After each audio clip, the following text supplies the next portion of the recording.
Yehezkiel pasal 38 ayat 1 sampai pasal 39 ayat 29. Datanglah firman Tuhan kepadaku, hai anak manusia, tujukanlah mukamu kepada Gog di tanah Magog, yaitu Raja Agung negeri Mesek dan Tubal, dan bernubuatlah melawan dia. Dan katakanlah, beginilah firman Tuhan Allah. Lihat, aku akan menjadi lawanmu, hai Gog, Raja Agung negeri Mesek dan Tubal. Aku akan menarik engkau dengan mengenakan kelikir pada rahangmu dan membawa engkau keluar beserta seluruh tentaramu, yaitu pasukan berkuda, semuanya berpakaian lengkap, suatu kumpulan orang banyak dengan perisai besar dan kecil, dan semuanya berpedang di tangannya. Orang Persia, Ethiopia, dan Put menyertai mereka dan semuanya dengan perisai dan ketopong. Orang Gomer dengan seluruh bala tentaranya, Bet Togarma dari utara sekali dengan seluruh bala tentaranya. Banyak bangsa menyertai engkau. Bersedialah dan bersiaplah engkau dengan semua kumpulan orang yang mengabungkan diri dengan engkau, dan jadilah pelindung bagi mereka. Sesudah waktu yang lama sekali engkau akan mendapat perintah, pada hari yang terkemudian engkau akan datang di sebuah negeri yang dibangun kembali sesudah musnah karena perang, dan engkau menuju suatu bangsa yang dikumpul dari tengah-tengah banyak bangsa di atas gunung-gunung Israel yang telah lama menjadi reruntuhan. Bangsa ini telah dibawa keluar dari tengah bangsa-bangsa, dan mereka semuanya diam dengan aman, tentram. Engkau muncul seperti angin badai, dan datang seperti awan yang menutupi seluruh bumi. Engkau beserta seluruh bala tentaramu, dan banyak bangsa menyertai engkau. Beginilah firman Tuhan Allah. Pada hari itu, timbullah niat dalam hatimu, dan engkau membuat rancangan jahat. Engkau berkata, aku akan bangkit bergerak menyerang tanah yang kota-kotanya tanpa tembok, dan akan mendatangi orang-orang yang hidup tenang-tenang dan diam dengan aman tentram. Mereka semuanya diam tanpa tembok, atau palang, atau pintu gerbang. Engkau bermaksud untuk merampas dan menjara dan mengacungkan tanganmu terhadap reruntuhan yang sudah didiami kembali dan menyerang umatku yang dikumpulkan dari tengah bangsa-bangsa. Mereka sudah mempunyai ternak dan harta benda, dan mereka diam di pusat bumi. Negeri Sheba dan Dedan beserta pembeli-pembeli barangnya, negeri Tarsis beserta pedagang-pedagangnya akan berkata kepadamu, apakah engkau datang untuk merampas dan mengumpulkan sekutumu untuk menjara, untuk mengangkut perak dan emas, untuk melarikan ternak dan harta benda, dan untuk melakukan perampasan yang hebat sekali? Sebab itu bernubuatlah hai anak manusia, dan katakanlah kepada Gog, beginilah firman Tuhan Allah. Ketika umatku Israel sedang diam dengan aman tentram, pada waktu itulah engkau akan bergerak, dan datang dari tempatmu dari utara sekali, engkau dengan banyak bangsa yang menyertai engkau. Mereka semuanya mengendarai kuda, suatu kumpulan yang besar, dan suatu pasukan yang kuat. Engkau bangkit melawan umatku, Israel seperti awan yang menutupi seluruh bumi. Pada hari yang terkemudian akan terjadi hal itu, dan aku akan membawa engkau untuk melawan tanahku, supaya bangsa-bangsa mengenal aku, pada saat aku menunjukkan kekudusanku kepadamu di hadapan mereka, hai Gog.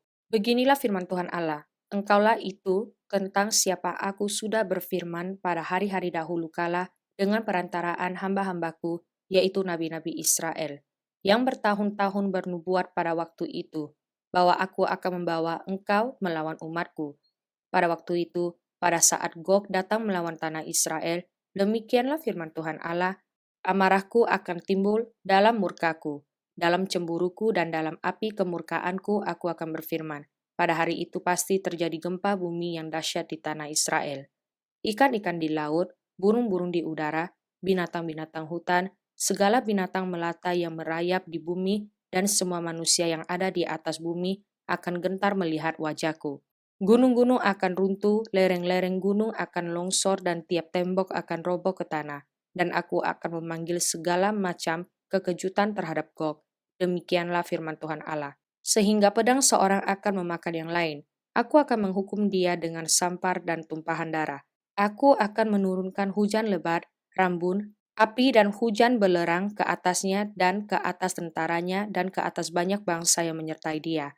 Aku akan menunjukkan kebesaranku dan kekudusanku dan menyatakan diriku di hadapan bangsa-bangsa yang banyak. dan mereka akan mengetahui bahwa Akulah Tuhan. Dan engkau, anak manusia, bernubuatlah melawan Gog dan katakanlah, beginilah firman Tuhan Allah. Lihat, aku akan menjadi lawanmu, hai Gog, Raja Agung negeri Mesek dan Tubal. Dan aku akan menarik dan menuntun engkau, dan aku akan mendatangkan engkau dari utara sekali dan membawa engkau ke gunung-gunung Israel. Aku akan memukul tangan kirimu, sehingga busurmu jatuh, dan membuat panah-panahmu berjatuhan dari tangan kananmu. Di atas gunung-gunung Israel engkau akan rebah dengan seluruh bala tentaramu, beserta bangsa-bangsa yang menyertai engkau. Dan engkau akan kuberikan kepada burung-burung buas dari segala jenis, dan kepada binatang-binatang buas menjadi makanannya. Engkau akan rebah di padang, sebab aku yang mengatakannya, demikianlah firman Tuhan Allah. Aku mendatangkan api ke atas Magog dan ke atas orang-orang yang diam di daerah pesisir dengan aman tentram, dan mereka akan mengetahui bahwa Akulah Tuhan, dan aku akan menyatakan namaku yang kudus di tengah-tengah umatku Israel, dan aku tidak lagi membiarkan namaku yang kudus dinajiskan, sehingga bangsa-bangsa akan mengetahui bahwa Akulah Tuhan yang Maha Kudus di Israel. Sungguh, pasti datang dan terjadi, yaitu hari yang sudah kufirmankan. Dan yang diam di kota-kota Israel akan keluar dan menyalakan api serta membakar semua perlengkapan senjata Gog, yaitu perisai kecil dan besar, busur dan panah, tongkat pemukul dan tombak, dan mereka membakarnya selama 7 tahun. Mereka tidak akan mengambil kayu dari hutan, belukar atau membelah kayu api di hutan-hutan, sebab mereka akan menyalakan api itu dengan perlengkapan senjata itu. Mereka akan merampas orang-orang yang merampas mereka dan menjarah orang-orang yang menjarah mereka. Demikianlah firman Tuhan Allah. Maka pada hari itu aku akan memberikan kepada Gog suatu tempat di mana ia akan dikubur di Israel, yaitu lembah penyeberangan di sebelah timur dari laut, dan kuburan itu akan menghalangi orang-orang yang menyeberang. Di sana Gog akan dikubur dengan semua khalayak ramai yang mengikutinya, dan tempat itu akan disebut lembah khalayak ramai Gog. Kaum Israel akan mengubur mereka selama 7 bulan dengan maksud mentahirkan tanah itu. Dan seluruh penduduk negeri turut menguburnya, dan hal itu menjadikan mereka kenamaan pada hari aku menyatakan kemuliaanku. Demikianlah firman Tuhan Allah. Beberapa orang dikhususkan untuk terus-menerus menjelajahi seluruh tanah itu, untuk mengubur orang-orang yang masih bergelimpangan di atas tanah dengan maksud mentahirkannya. Sesudah lewat yang 7 bulan itu, mereka akan memeriksa tanah itu. Kalau mereka menjelajahi dan seorang menjumpai sepotong tulang manusia, maka ia harus meletakkan batu di sampingnya sebagai tanda sampai tukang-tukang kubur menguburkannya di lembah khalayak ramai Gog. Dan ada juga nama kota Hamona. Dengan demikian mereka mentahirkan tanah itu. Dan engkau, anak manusia, beginilah firman Tuhan Allah. Katakanlah kepada segala jenis burung-burung dan segala binatang buas, berkumpullah kamu dan datanglah, berhimpunlah kamu dari segala penjuru pada perjamuan korban yang kuadakan bagimu, yaitu suatu perjamuan korban yang besar di atas gunung-gunung Israel. Kamu akan makan daging dan minum darah. Daging para pahlawan akan kamu makan, dan darah para pemimpin dunia akan kamu minum. Mereka semuanya ibarat domba jantan, anak domba, kambing jantan, dan lembu jantan, ternak gemukan dari Basan. Kamu akan makan lemak sampai kamu kenyang, dan minum darah sampai kamu menjadi mabuk pada perjamuan korban yang kuadakan bagimu. Kamu akan menjadi kenyang pada perjamuanku dengan makanan, kuda dan penunggangnya, pahlawan dan semua orang perang. Demikianlah firman Tuhan Allah. Aku akan membuat kuasa kemuliaanku berlaku atas bangsa-bangsa, dan mereka semua melihat hukuman yang akan kujatuhkan, dan melihat tanganku yang akan memukul mereka. Dan kaum Israel akan mengetahui bahwa Akulah Tuhan Allah mereka mulai hari itu dan seterusnya. Dan bangsa-bangsa akan mengetahui bahwa karena kesalahannya kaum Israel harus pergi ke dalam pembuangan, dan sebab mereka berubah setiap terhadap aku menyembunyikan wajahku terhadap mereka. Dan aku menyerahkan mereka ke dalam tangan lawan-lawannya, dan mereka semuanya mati rebah oleh pedang. Selaras dengan kenajisan dan durhaka mereka, kuperlakukan mereka, dan kusembunyikan wajahku terhadap mereka. Oleh sebab itu beginilah firman Tuhan Allah. Sekarang aku akan memulihkan keadaan Yakub dan akan menyayangi seluruh kaum Israel, dan cemburuku timbul untuk mempertahankan namaku yang kudus. Mereka akan melupakan noda mereka dan segala ketidaksetiaan mereka, yang dilakukannya terhadap aku, kalau mereka sudah diam kembali di tanah mereka dengan aman tentram, dengan tidak dikejutkan oleh apapun. Dan kalau aku sudah membawa mereka kembali dari tengah bangsa-bangsa dan mengumpulkan mereka dari tanah musuh-musuh mereka, dan pada saat aku menunjukkan kekudusanku kepada mereka di hadapan bangsa-bangsa yang banyak, dan mereka akan mengetahui bahwa akulah Tuhan, Allah mereka, yang membawa mereka ke dalam pembuangan di tengah bangsa-bangsa dan mengumpulkan mereka kembali di tanahnya.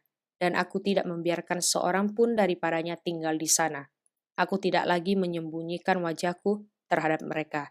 Kalau aku mencurahkan rohku ke atas kaum Israel, demikianlah firman Tuhan Allah. Mazmur pasal 135 ayat 8 sampai ayat 12. Dialah yang memukul mati anak-anak sulung Mesir, baik manusia maupun hewan, dan mendatangkan tanda-tanda dan mujizat-mujizat ke tengah-tengahmu, hai Mesir, menentang Firaun dan menentang semua pegawainya. Dialah yang memukul kalah banyak bangsa dan membunuh raja-raja yang kuat, Sihon, raja orang Amori, dan Og, raja negeri Basan, dan segala kerajaan Kanaan, dan memberikan tanah mereka sebagai milik pusaka kepada Israel umatnya. Amsal pasal 29 ayat 4 sampai ayat 6. Dengan keadilan seorang raja menegakkan negerinya, tetapi orang yang memungut banyak pajak meruntuhkannya. Orang yang menjilat sesamanya membentangkan jerat di depan kakinya. Orang yang jahat terjerat oleh pelanggarannya, tetapi orang benar akan bersorak dan bersuka cita. 2 Petrus pasal 2 ayat 1 sampai ayat 22. Sebagaimana nabi-nabi palsu dahulu tampil di tengah-tengah umat Allah, demikian pula di antara kamu akan ada guru-guru palsu. Mereka akan memasukkan pengajaran-pengajaran sesat yang membinasakan. Bahkan mereka akan menyangkal penguasa yang telah menebus mereka dan dengan jalan demikian segera mendatangkan kebinasaan atas diri mereka. Banyak orang akan mengikuti cara hidup mereka yang dikuasai hawa nafsu, dan karena mereka jalan kebenaran akan dihujat. Dan karena serakahnya guru-guru palsu itu akan berusaha mencari untung dari kamu dengan cerita-cerita isapan jempol mereka. Tetapi untuk perbuatan mereka, itu hukuman telah lama tersedia dan kebinasaan tidak akan tertunda. Sebab jikalau Allah tidak menyayangkan malaikat-malaikat yang berbuat dosa, tetapi melemparkan mereka ke dalam neraka, dan dengan demikian menyerahkannya ke dalam gua-gua yang gelap untuk menyimpan mereka sampai hari penghakiman.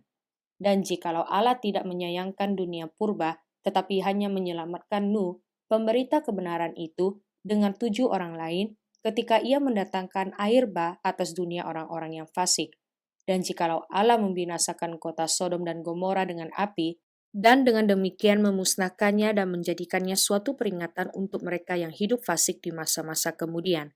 Tetapi ia menyelamatkan Lot, orang yang benar, yang terus-menerus menderita oleh cara hidup orang-orang yang tak mengenal hukum dan yang hanya mengikuti hawa nafsu mereka saja, sebab orang benar ini tinggal di tengah-tengah mereka, dan setiap hari melihat dan mendengar perbuatan-perbuatan mereka yang jahat itu, sehingga jiwanya yang benar itu tersiksa. Maka nyata bahwa Tuhan tahu menyelamatkan orang-orang saleh dari pencobaan dan tahu menyimpan orang-orang jahat untuk disiksa pada hari penghakiman, terutama mereka yang menuruti hawa nafsunya karena ingin mencemarkan diri dan yang menghina pemerintahan Allah. Mereka begitu berani dan angkuh, sehingga tidak segan-segan menghujat kemuliaan, padahal malaikat-malaikat sendiri, yang sekalipun lebih kuat dan lebih berkuasa daripada mereka, tidak memakai kata-kata hujat, kalau malaikat-malaikat menuntut hukuman atas mereka di hadapan Allah. Tetapi mereka itu sama dengan hewan yang tidak berakal, sama dengan binatang yang hanya dilahirkan untuk ditangkap dan dimusnahkan.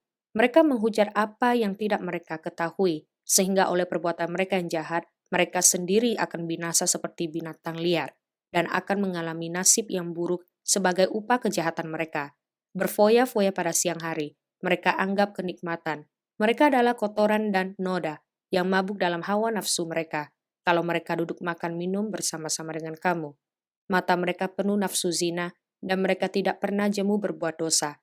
Mereka memikat orang-orang yang lemah. Hati mereka telah terlatih dalam keserakahan. Mereka adalah orang-orang yang terkutuk. Oleh karena mereka telah meninggalkan jalan yang benar, maka tersesatlah mereka, lalu mengikuti jalan Bileam, anak Beor, yang suka menerima upah untuk perbuatan-perbuatan yang jahat.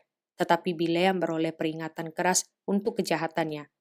Sebab keledai beban, yang bisu berbicara dengan suara manusia, dan mencegah kebebalan nabi itu. Guru-guru palsu itu adalah seperti mata air yang kering, seperti kabut yang dihalaukan taufan.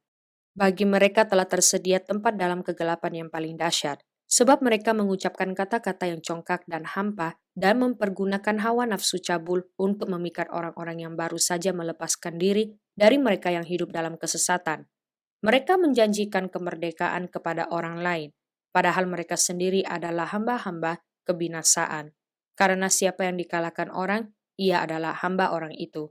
Sebab jika mereka, oleh pengenalan mereka akan Tuhan dan Juru Selamat kita, Yesus Kristus, telah melepaskan diri dari kecemaran-kecemaran dunia, tetapi terlibat lagi di dalamnya, maka akhirnya keadaan mereka lebih buruk daripada yang semula. Karena itu bagi mereka adalah lebih baik jika mereka tidak pernah mengenal jalan kebenaran daripada mengenalnya, tetapi kemudian berbalik dari perintah kudus yang disampaikan kepada mereka. Bagi mereka cocok apa yang dikatakan peribahasa yang benar ini. Anjing kembali lagi ke muntahnya, dan babi Yaman dikembali lagi ke kubangannya.